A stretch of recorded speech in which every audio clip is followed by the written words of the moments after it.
Welcome back to Howling Around.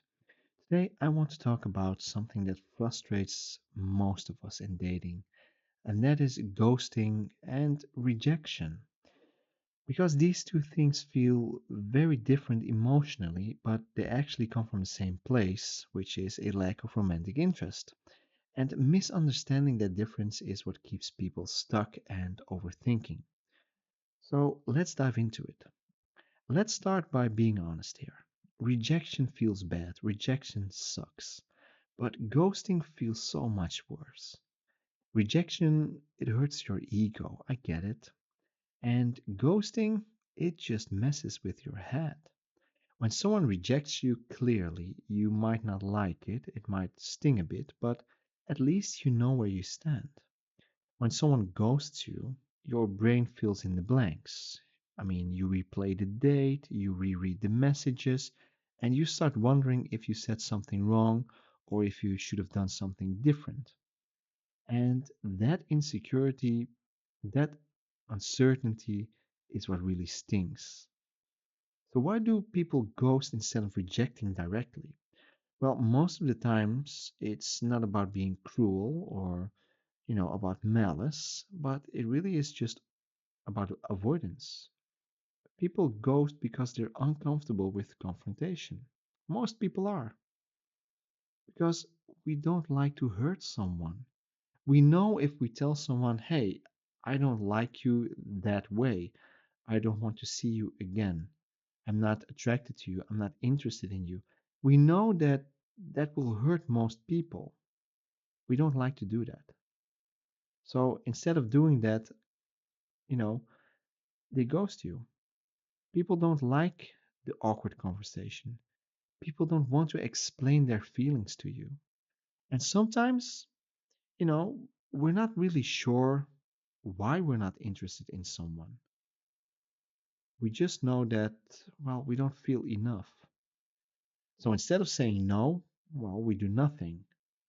And from the outside, ghosting looks disrespectful, and honestly, in many cases, it is. But understanding the reason behind it helps you to not take it so personally. It still sucks, but it might help you. Ghosting usually says more about the other person's communication style than about you. And the funny thing is, especially on dating apps, on dating profiles, how often do we read, I want someone who knows how to communicate, I know someone who's emotionally available, and then they pull this kind of crap. It's like the irony of it. It's hilarious. So, rejection, on the other hand, is clarity. It's someone saying, hey, I don't feel a connection. I don't feel the connection that I'm looking for. But that doesn't mean you failed. It just means the two of you are not a good fit. And as uncomfortable as rejection is, it's actually the healthier outcome. It lets you move on cleanly. And, after you've been rejected a couple of dozen times, you'll become bulletproof, and rejection is just a badge of honor. So here's something important that people rarely talk about. Ghosting is still a form of rejection. It's a passive one, but the message it is the same. There is no interest. It's just delivered without words. And once you really accept that, ghosting loses a lot of its power. A lot of people get stuck because they treat ghosting like it's a mystery that they need to solve. They think, well, maybe she's busy. Maybe she'll text later. Maybe I should send one more message. Maybe I should give her a call. And sometimes that sliver of hope keeps them emotionally hooked far longer than necessary. And that is the problem with ghosting. So here's the reality. When someone wants to see you again, they'll make it clear, crystal clear. I think there's this saying that goes something along the lines of, when someone likes you, you'll know. If they don't, you'll be confused. I think it's something like that. Now, if somebody makes it clear that they like you or that they want to see you, it doesn't have to be something dramatic or something intense. It could just be something, consistent and, a warm little effort. And when that effort disappears completely, you'll have your answer. And this is where self respect comes in. Following up once is fine, it's something you should do. Following up twice can still be okay in some situations. But chasing silence or chasing rejection is where you lose yourself. Silence is communication. It's not a kind one, but it is a clear one. Now, let's flip the perspective for a moment. If you've ever been the one doing the ghosting, ask yourself why. Was it because you didn't want to hurt them? Didn't want the awkwardness? Didn't know really what to say, how to say it? Most people aren't trying to be villains. They are just choosing the easiest emotional exit.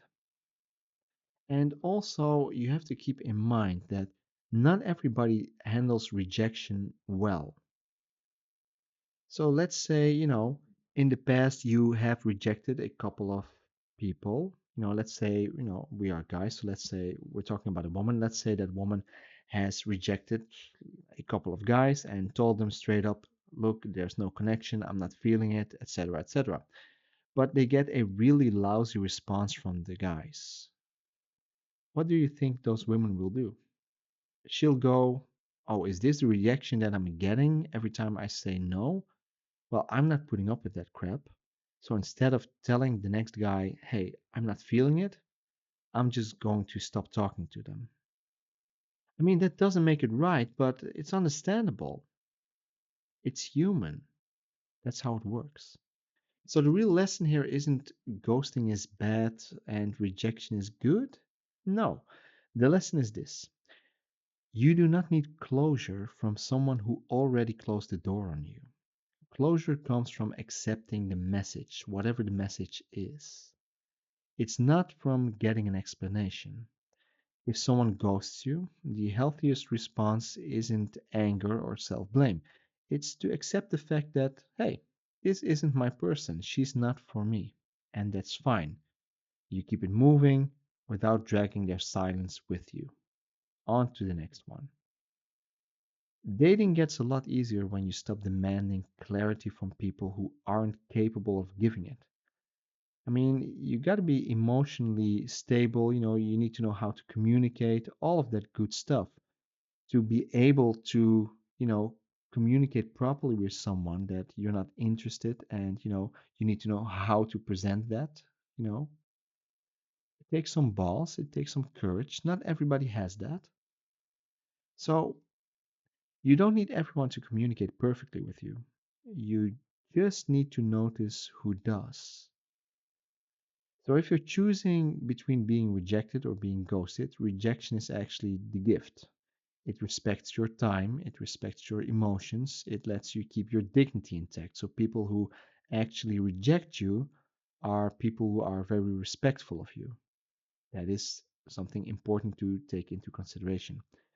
But if ghosting happens, and it will, don't let it rewrite your self image. It doesn't mean you weren't good enough, it just means the connection wasn't strong enough and the other person didn't have the tools to say that directly to you.